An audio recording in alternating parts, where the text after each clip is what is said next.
de inmediato a comenzar con una entrevista. Nos acompaña aquí en el estudio Juan Sutil, presidente de la CPC. Gracias por estar con nosotros. Muchas gracias, Mónica, por la invitación. A ver, lo primero que quería preguntarle, ya lo contábamos en titulares, llegaron 117 de estos ventiladores que dona la CPC y quisiera preguntarle, dentro de lo que se pueda contar, ¿qué dificultades tuvieron que enfrentar? ¿Hubo riesgo de que los confiscaran, de que se fueran para otro país? ¿Cómo fue la logística para que llegaran?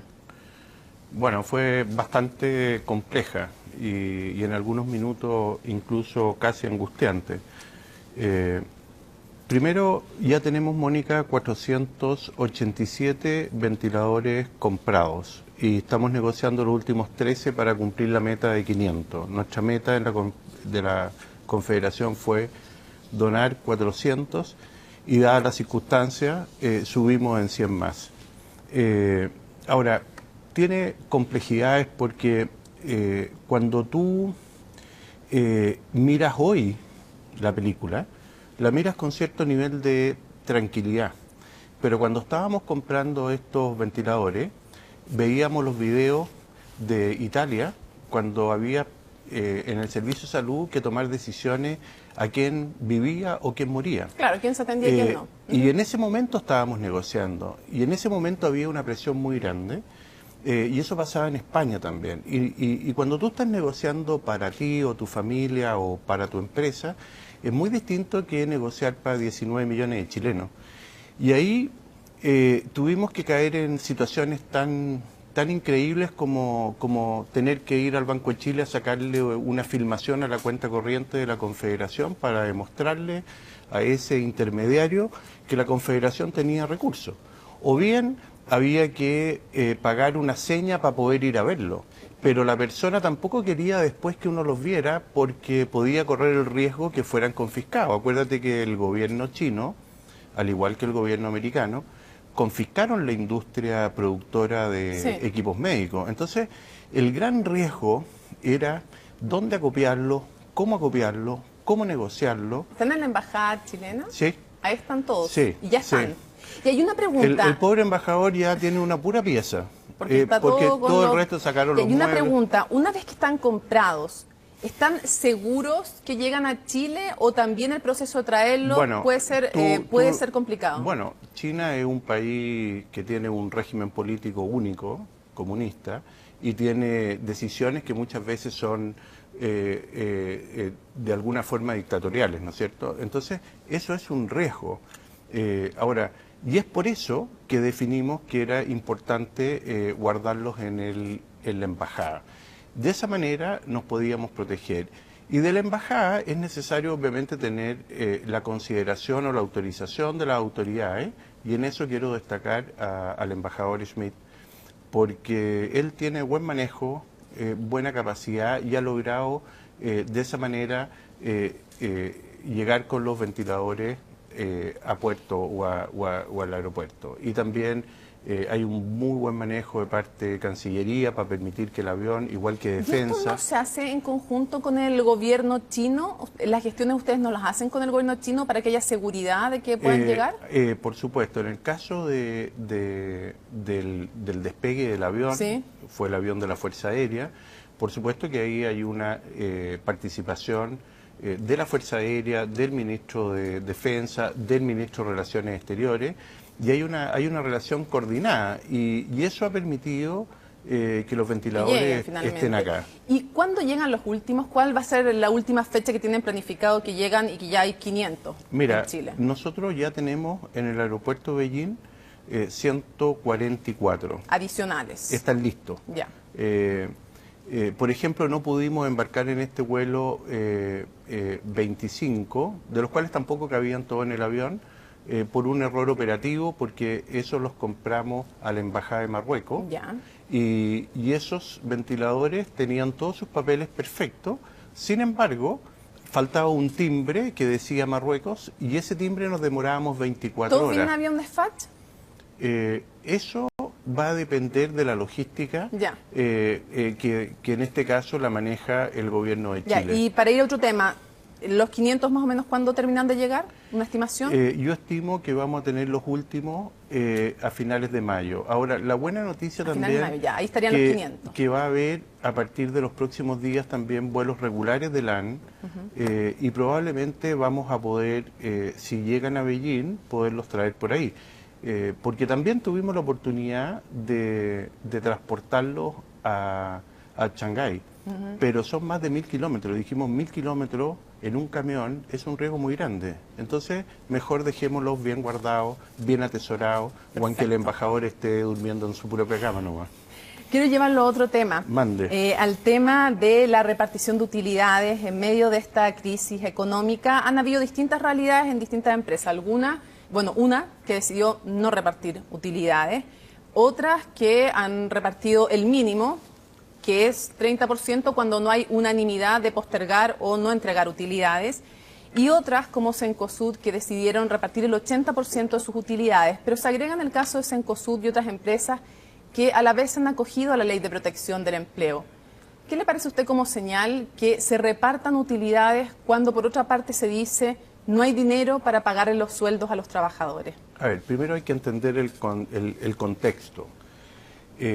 Hay empresas y hay empresarios que muchas veces están endeudados aguas arriba. Entonces, cuando tú estás endeudado aguas arriba, y te lo puedo decir porque Empresa Sutil, que es la matriz de Empresa Sutil, tiene 7 compañías y de ahí hay varias más, yo también debo plata por Empresa Sutil. Y a veces tengo que cumplir mis compromisos y estoy obligado a generar los dividendos para dar cumplimiento a mis compromisos financieros. Entonces, cuando uno lo mira en ese contexto, y tú me pones el caso de Cencosud, para Cencosud es conocido que la matriz arriba tiene mucha deuda y requiere esos recursos. Entonces, en definitiva, yo creo que ahí no hay pecado alguno. Depende de cómo esté estructurado ese grupo o ese empresario de acuerdo a sus necesidades. Usted me dice que la única razón para repartir utilidades en todas las empresas que lo hicieron, habiendo estado acogida a la Ley de Protección del Empleo, es deuda aguas arriba. ¿No se debiera haber dado una señal de mayor esfuerzo cuando se le está diciendo a los trabajadores? No lo ponga en una condicionante, pero no lo estoy diciendo en una condicionante. Por eso lo estoy preguntando. No, yo creo que la Ley de Protección al Empleo, que es una muy buena ley, dicho sea de paso, es del año 2002, la promulgó el presidente Lago, con amplia mayoría en el Congreso, y que hoy día está dando frutos. La Ley de Protección al Empleo lo que permite, Mónica, es darle la continuidad laboral, permite el reenganche a las empresas, permite no colapsar.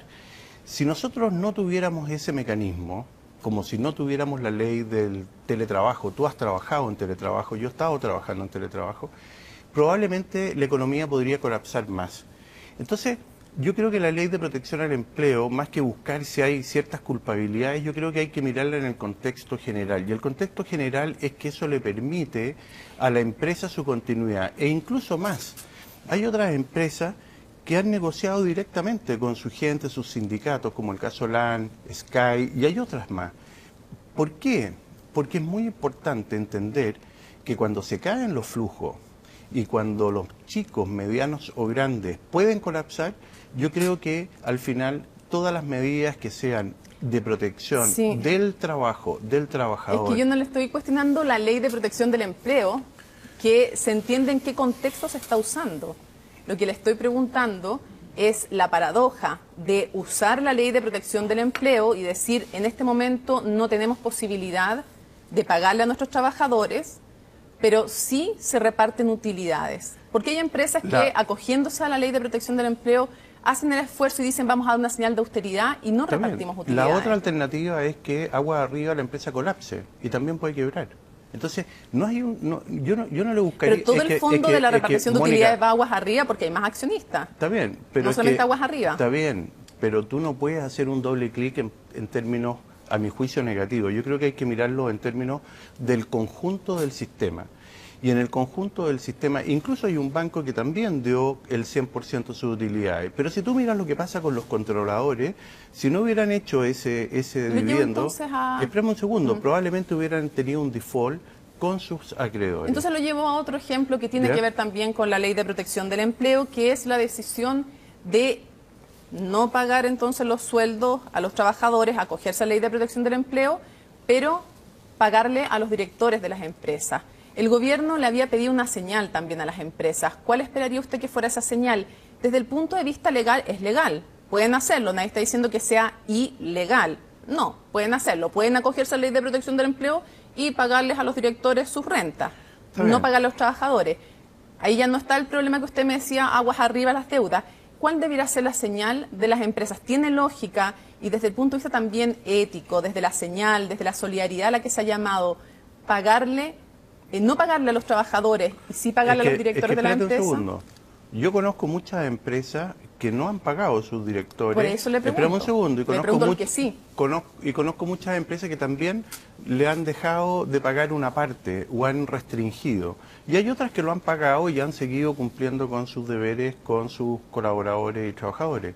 Y hay algunos que han pagado sus dividendos. Ahora, yo creo que hay que ser objetivo en la discusión. Yo creo que cada cual hay que mirarlo en su caso.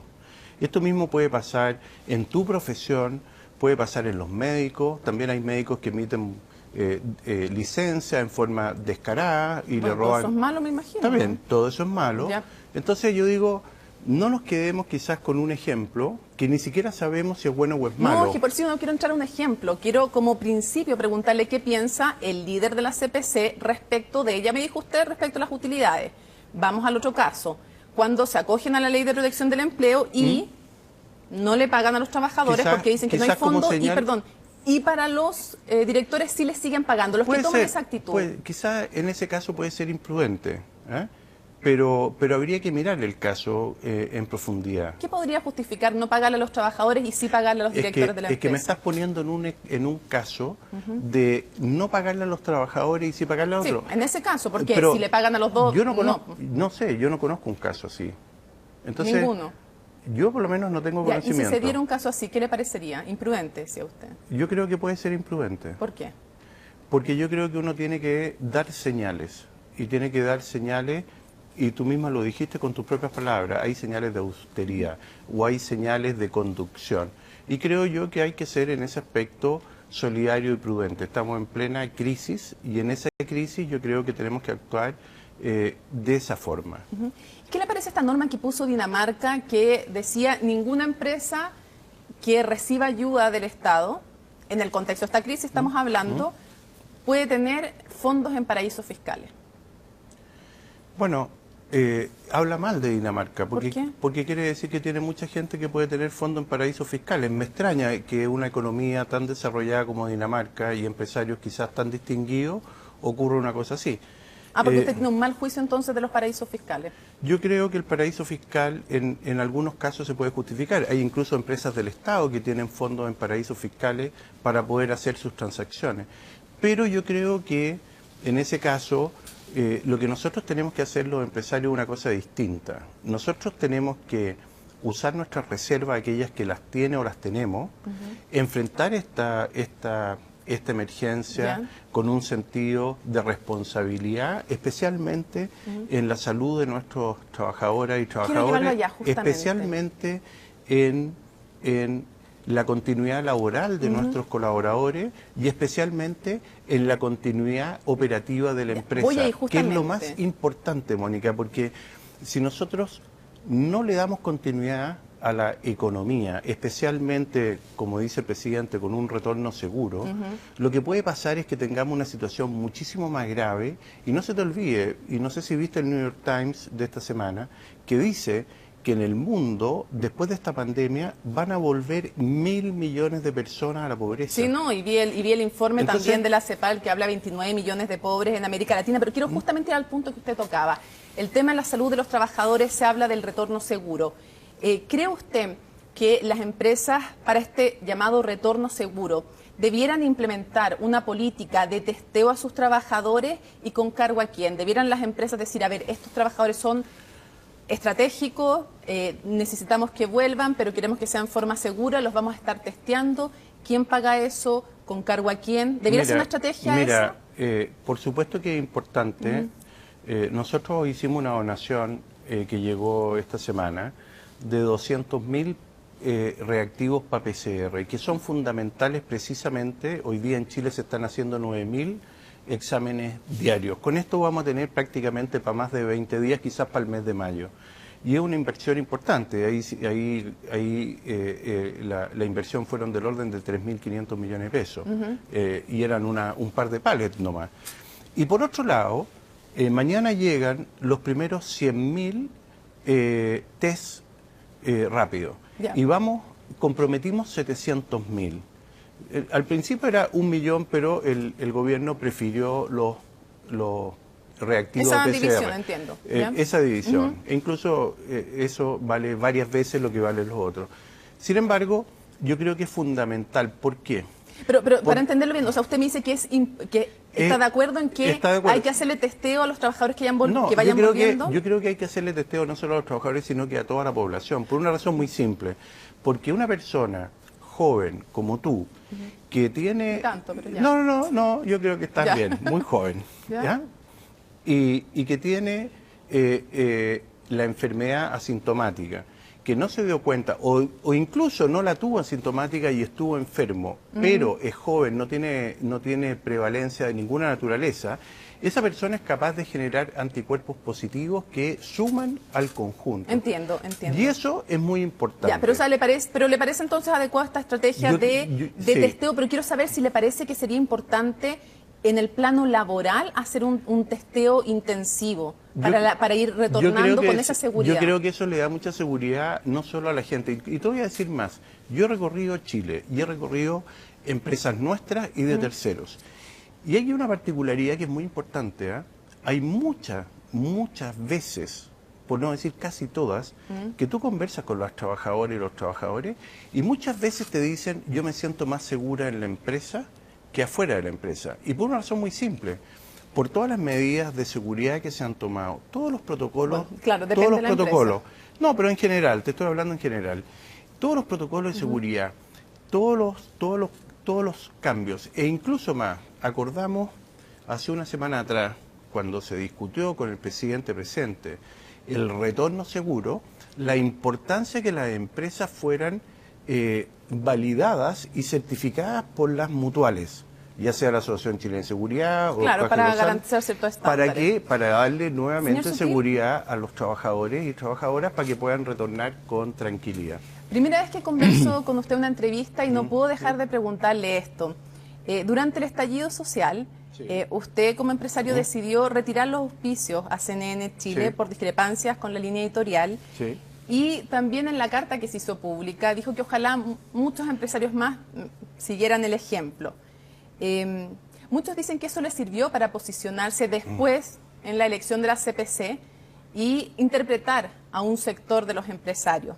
Hoy día está en otro rol, está en un rol en que están enfocados en esta entrega de ayuda social, sanitaria o como se le quiera llamar. Cuando pase esta emergencia del coronavirus y cuando venga de nuevo la discusión del plebiscito, de temas de reformas sociales y venga tal vez otro clima, ¿cuál de las dos líneas va a ser la que usted va a seguir? A ver, primero te voy a aclarar lo siguiente. Yo mandé una nota privada que se filtró. Sí, eso dije. Espérate un segundo. Segundo, pusiste la última párrafo, que es falso. Te lo puedo mostrar. Se lo mostré a la María Paz cuando ella en la entrevista del Que Pasa dijo, a lo menos con Juan Sutil uno se puede tomar un café y uno sabe lo que piensa. Ya, o sea, ¿a usted no le hubiera gustado que otros empresarios retiraran los auspicios? No, yo no estoy diciendo eso. Te estoy diciendo que eso, yo estoy hablando por mí. Yo tomé una decisión soberana de una empresa que tiene el legítimo derecho a hacer su difusión de sus principios o valores aquí o en cualquier otro canal o en cualquier otro medio. Y eso fue lo que yo hice en su momento, porque a mí, con todo respeto, Mónica, no me interpretó la línea que tuvo no solo ustedes, sino que otros canales respecto a cómo se manejó la crisis. E incluso más, yo no sé si tú has visto el video del Papa Francisco, cuando lo entrevista un periodista español, y dice cuán importante es que la información sea completa, cuán importante es que la información sea veraz, cuán importante que la información no le haga... Yo creo que en eso coincidimos todos. Está bien, está muy bien, me alegro mucho que sea así. Sin embargo, yo creo que en un momento dado en que hubo una crisis tan profunda en este país, yo creo que debería haberse actuado en general con un sentido de mayor responsabilidad. Esa es mi posición, ¿eh? Y por supuesto, yo respeto la línea editorial de ustedes y también creo yo que merezco el respeto en términos de decir dónde quiero yo poder estar. Ahora, preguntarlo, este tema es evidente, que es una entrevista y que es interesante, que es importante saber este punto de vista. Está bien. Por supuesto. Me parece bien. Es de interés público y no me responde al final lo que yo le dije, porque la entrevista también y la pregunta tenía que ver con cuál de las dos líneas es la que íbamos a ver. Yo he sido sumamente transparente en mi vida. He sido sumamente directo y he sido sumamente claro. Y siempre voy a tener esa línea.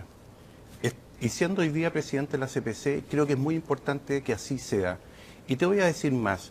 Creo que le hace muy mal, especialmente a la política, cuando hay doble discurso. Yo creo que es muy importante ser transparente porque de esa manera se puede construir. Yo me puedo sentar con cualquier persona, por muy distinta que sean sus posiciones, pero si hay transparencia, si hay honestidad en la comunicación, si nadie tiene un doble discurso, yo creo que es muy importante porque podemos lograr muchísimos acuerdos.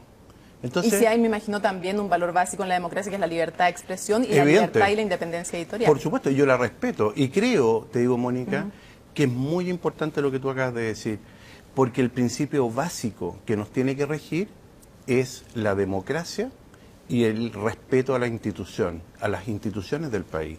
Eso es muy importante y eso es lo que nosotros tenemos que hoy día salir a defender. Eso es lo que nos tiene que permitir llegar al desarrollo en el futuro, eso nos tiene que permitir tener una economía más amigable, eso nos tiene que permitir muchas cosas. Y te puedo contar una historia. Yo me preparé para eso, no para manejar esta crisis. Y lo he dicho en otros lados. Y estudié el proceso español. Y cuando tú miras el proceso español y lees lo más derecha de la derecha y lo más de la izquierda, y tú dices, bueno, nada de eso ocurrió. Construyeron una buena democracia, construyeron una buena constitución, hicieron un país que dejó de ser clerical, son más simpáticos, se unieron a la Unión Europea. Con un respeto a la libertad de prensa enorme en que nunca se trata de influir sobre los medios. Es que yo no influí en los medios, yo simplemente tomé mi decisión. Pero que podría inhibir a alguno. Bueno, puede ser, eso es parte del riesgo. Tú tomas riesgo, yo también tomo riesgo. Y estoy consciente del riesgo. Y creo, como también lo dije aquí mismo con Nicolás Paut, cuando me preguntó cuáles eran mis preferencias, y las fundamenté, y las manifesté, y vine a este medio. Y hoy día estoy contigo, y estoy a gusto de estar contigo. Es lo que esperamos de todos. Siempre las puertas están abiertas en CNN Chile para que estén todos, todas también, todos sí, y todas, sí. Y por supuesto para hacer todas las preguntas que hay que hacer. Muchas gracias por habernos acompañado. Te agradezco mucho, Mónica, muchas gracias por invitarme.